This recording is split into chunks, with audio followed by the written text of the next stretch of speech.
আসসালামু আলাইকুম। তো আশা করি সবাই ভালো আছেন। তো আজকে আমি আপনাদের মাঝে আবার একটি নতুন ভিডিও নিয়ে চলে আসলাম। সো আজকের ভিডিও হচ্ছে যে আপনার ইমোতে যেমন আপনার ইমো সফটওয়্যারটিতে যদি কেউ ভিডিও কিংবা পিকচার পাঠায় সেটা আপনি ক্লিয়ারলি দেখতে পাচ্ছেন না, কারণ আপনার সেটিংসে কিছু ভুলের কারণে আপনি সেই পিকচারটি কিংবা ভিডিওটি ক্লিয়ার আপনি দেখতে পারতেছেন না। তো এখান থেকে আমি আপনাকে দেখাবো যে আপনি ভিডিওটি কিংবা পিকচারটি কীভাবে ক্লিয়ারলি দেখবেন। তো অবশ্যই বলতে চাই যে যদি আমার ভিডিও ভালো লাগে অবশ্যই সাবস্ক্রাইব করে রাখবেন। তো এখান থেকে আপনি আপনার ইমো সফটওয়্যারটিতে চলে আসবেন। তো এখানে আসার পর এখান থেকে আপনি আপনার কর্নারে আপনার ইমো যেমন আপনি যে পিকচারের লোগো দেখতে পাবেন তো এখানে ক্লিক করে দিন।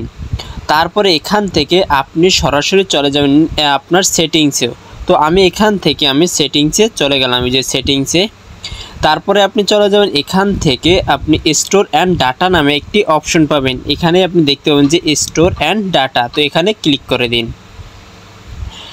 নিচেই আপনি দেখতে পাবেন যে এখানে আপনার ফটো আপলোড কোয়ালিটি তো এখান থেকে আপনি ফটো আপলোডের উপরে এই যে এখানে ক্লিক করে দিবেন।